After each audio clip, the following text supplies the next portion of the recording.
لیکن آج کی سائنس یہ کہتی ہے کہ 100% دو چیز پہ دھیان نہیں دے سکتا ہے.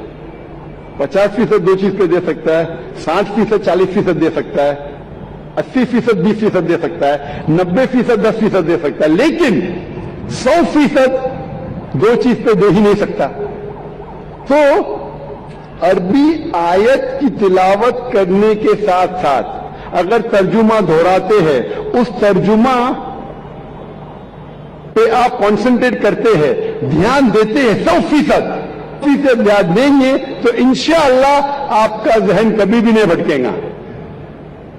تو اسی لیے اگر ذہن کو بھٹکنے سے روکنے کے لیے یہ ضروری ہے کہ جو بھی آیتیں کہ آپ تلاوت کرتے قرآن مجید میں, جو بھی اللہ کے رسول فرماتے حدیث میں جو میں پڑھنا چاہیے سلام میں, اور اس معنی پہ توجہ دیں گے 100%, تو انشاءاللہ آپ کا ذہن کبھی بھی نہیں بھٹکے گا.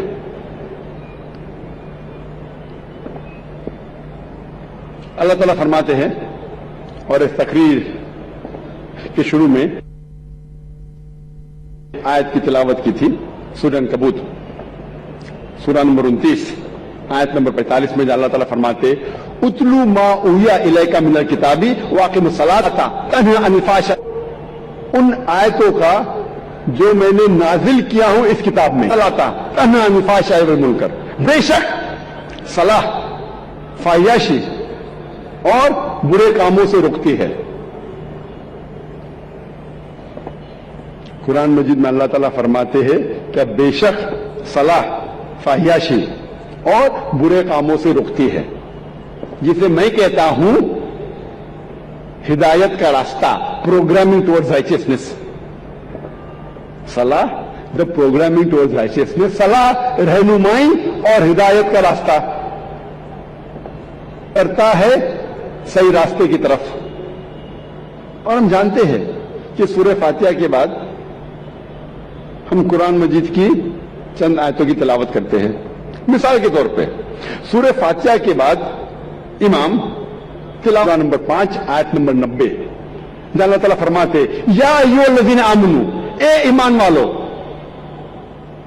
انما الخمر والمیسر, شک شراب اور جوا, والانصاب والازلام بت پرستی اور پھانسے پھینکنا, رجس من عمل الشیطان, یہ شیطان کے ہتھ کنڈے ہیں, فاجتنبوہ لعلکم تفلحون, ان ہتھ کنڈوں سے دور رہو تاکہ تم فلاح پاؤ. یہاں صلاح میں ہمیں ہدایت مل رہی ہے کہ شراب مت پیو, جوا مت کھیلو, بت پرستی مت کرو, پھانسے مت پھینکو, یہ شیطان کے ہے, ان سے دور رہو تاکہ آپ فلاح پاؤ. اللہ ہمیں ہدایت دے رہا ہے صلاح میں. ہو سکتا ہے کہ سورہ مائدہ سورہ نمبر 5 آیت نمبر 3 کی تلاوت کرتے ہیں جہاں اللہ تعالیٰ فرماتے حرمت المیتۃ والدم ولحم الخنزیر وما اہل لغیر اللہ بہ, حرام ہے آپ کے لیے مرا ہوا گوشت, خون, غیر اللہ کا کھانا, اللہ کے علاوہ کسی اور کا نام لیا ہوا کھانا, یہ آپ کے لیے حرام ہے. یہاں ہمیں ہدایت مل رہی ہے کہ مرا ہوا گوشت. ہو سکتا ہے کہ سورہ فاتحہ کے بعد امام صاحب تلاوت کرتے ہیں سورہ بقرہ سورہ نمبر 2 آیت نمبر 188 کی آیت, جہاں اللہ تعالیٰ فرماتے ہیں کہ اپنے پیسے کا استعمال مت کرو جج کو رشوت دینے کے لیے, مت استعمال کرو تاکہ آپ دوسرے کا مال ہڑپ کر سکو. یہاں ہدایت مل رہی ہے کہ رشوت دینا حرام ہے. ہو سکتا ہے کہ امام اسراء کی آیت سورہ نمبر 17 آیت نمبر 23 اور 24 جہاں اللہ تعالیٰ فرماتے ہیں کہ اللہ کی عبادت کے بعد آپ کو اپنے والدین کے ساتھ اچھا سلوک کرنا چاہیے, اور اگر ایک یا دونوں ضعیف ہو جائے تو ان کو اف تک مت کہو, اور ان کے ساتھ رہنمائی کے ساتھ پیش آؤ, اور اچھا برتاؤ کرو, اور دعا کرو اللہ سے کہ ان کو برکت دے جس طریقے سے ان نے بچپن میں میری پرورش کی. یہاں ہمیں ہدایت مل رہی ہے ہمیں اللہ سے کہ اللہ کی عبادت کے بعد ہمیں ہمارے والدین کی عزت کرنا چاہیے، اور اگر دونوں میں سے ایک یا دونوں ضعیف ہو جائے تو ان کو اف تک مت کہو، کیونکہ اللہ سبحانہ و تعالی ہمارا خالق ہے، اور وہ جانتا ہے کہ انسان ضعیف ہونے کے بعد ایسے حرکت کرتا ہے جس سے ہو سکتا ہے کہ عام انسان چڑ جائے. تو اللہ تعالیٰ کہتے ہیں کہ آپ کے والدین اگر ایک آؤ اور دعا کرو اللہ سے کہ ان پر رحمت برسائے، کیونکہ ان نے میری بچپن میں پرورش کی. کہتا ہوں کہ صلاح رہنمائی اور ہدایت کا راستہ ہے. ہمیں صلاح میں ہدایت ملتی ہے. It is programming toward رائچسنس.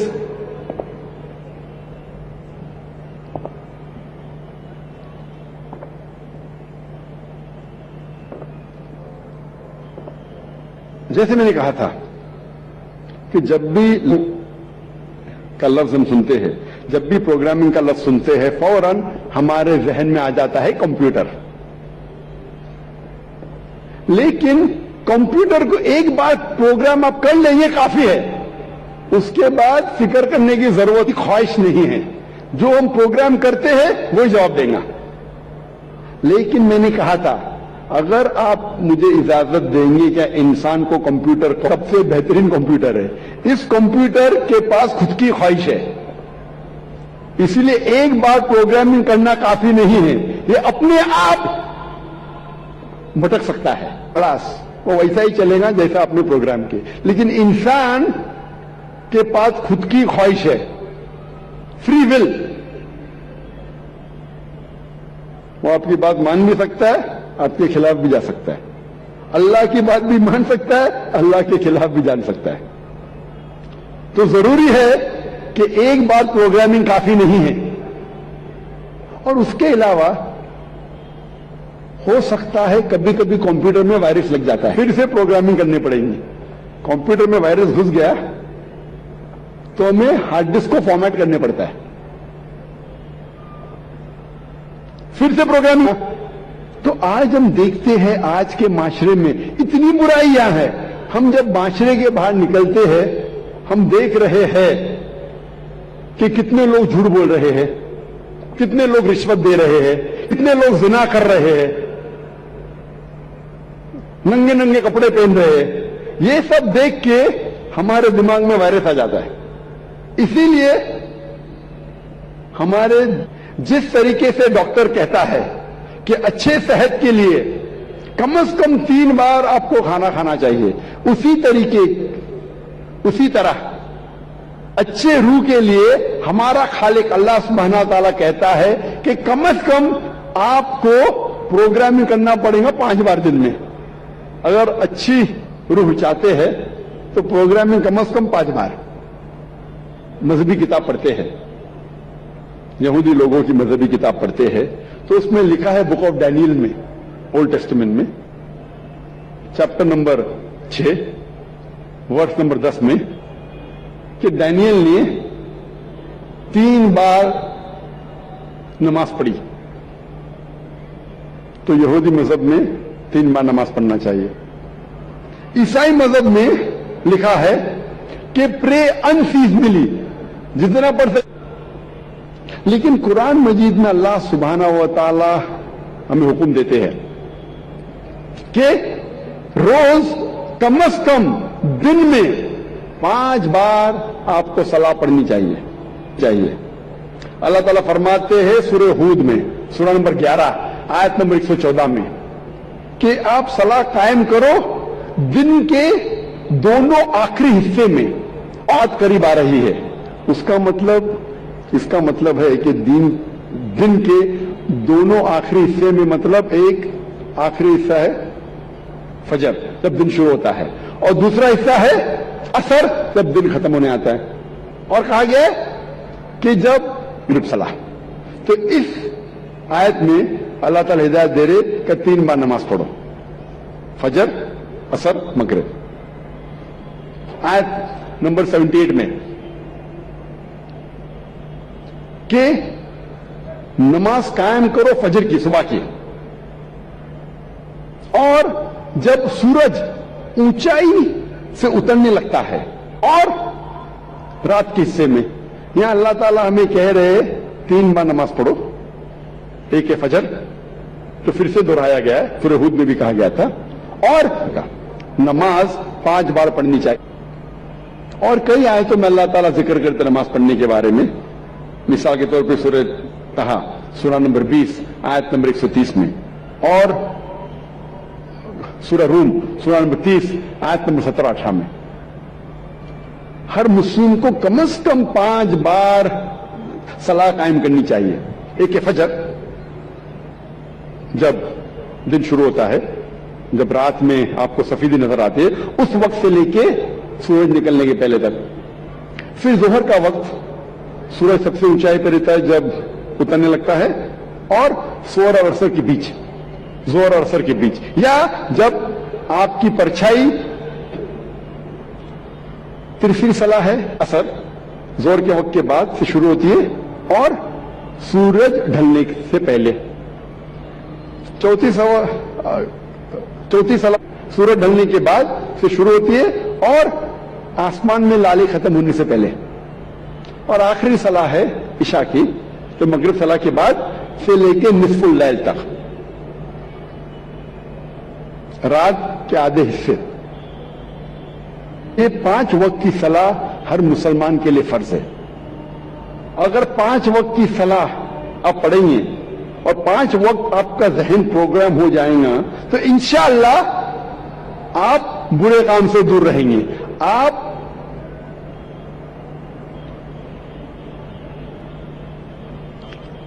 صلاح شروع ہونے کے پہلے لوگ کو بلایا جاتا ہے صلاح کی طرف. ہم دیکھتے ہیں کہ یہودی مذہب میں وہ استعمال کرتے ٹرمپٹ لوگوں کو بلانے کے لیے. لکھا گیا چیپٹر نمبر 10 ورس نمبر 1 سے 3 میں, خدا کہتے ہیں موسیٰ علیہ السلام سے, آپ 3 چاندی کے ٹرمپٹ بناؤ. ٹرمپٹ کو کہا جاتا ہے نا, ٹرمپٹ. بونگا تو نہیں کہیں گے, لیکن ٹرمپٹ انگریزی میں کہتے ہیں. ٹرمپٹ کا استعمال کرو لوگوں کو نماز کی طرف بلانے کے لیے. عیسائیت میں استعمال کرتے گھنٹی بجاتے, چرچ بیل, لوگ کو بلانے کے لیے, کئی کے لیے. اسلام میں استعمال ہوتا ہے انسان کی آواز, اور انسان کی آواز یہ جتنے اعلیٰ ہے ان سے کہیں بہتر ہے اور سریلی ہے. کان کو سریلی ہونے کے علاوہ اس کے اندر ایک پیغام بھی ہے. آذان کا میں ذکر کر رہا ہوں, جو آذان جو ہوتی ہے لوگوں کو صلاح کے لیے بلانے کے لیے. آواز سریلی, افسوس کی بات ہے اکثر یہ آذان سریلی نہیں ہوتی, کان کو تکلیف زیادہ دیتی ہے, رہنمائی کے بدلے تکلیف زیادہ دیتی ہے. آپ اگر حرمین کی آذان سنیں گے, مکہ کی یا مدینہ کی, ماشاءاللہ آپ کا دل خوش ہو جاتا ہے. وہ آذان آپ کو رب کی یاد دلاتی ہے. لیکن اکثر ہمیں کوشش کرنا چاہیے کہ ہمارے مؤذن کو اکٹھا کر کے ان کو تربیت دینا چاہیے, پریکٹس دینا چاہیے, کس طریقے سے آذان دینی چاہیے. کیونکہ آذان کے وجہ سے جب مسلم کو, میں کئی نو مسلم کو جانتا ہوں جو صرف آذان کے وجہ سے اسلام قبول کیے. میں پوچھتا ہوں اکثر نو مسلم سے, آپ کو اسلام میں سب سے زیادہ پسندیدہ چیز کیا لگی؟ اکثر لوگ کہتے اور کئی چیزیں. کچھ لوگوں نے مجھ سے کہا وہ آذان اتنی اچھی ہے کہ جب بھی آذان سنتا ہوں میں دل میرا باغ ہو جاتا ہے, دل خوش ہو جاتا ہے. ہمارے مؤذن جو ہے اس شہر میں, ان کی تربیت کرے کہ کس طریقے سے صحیح آذان دینا چاہیے. اور جیسے میں کہہ رہا تھا کہ آذان سریلی ہونے کے علاوہ ایک پیغام دیتی ہے ہمیں. افسوس کی بات ہے کہ اکثر مسلمان آذان کی معنی جانتے ہی نہیں. تو مسلمان نہیں جانتے تو غیر مسلم کیسا جانے. اور میں ایک واقعہ آپ سے کہنا چاہتا ہوں, اور یہ حقیقت واقعہ ہے.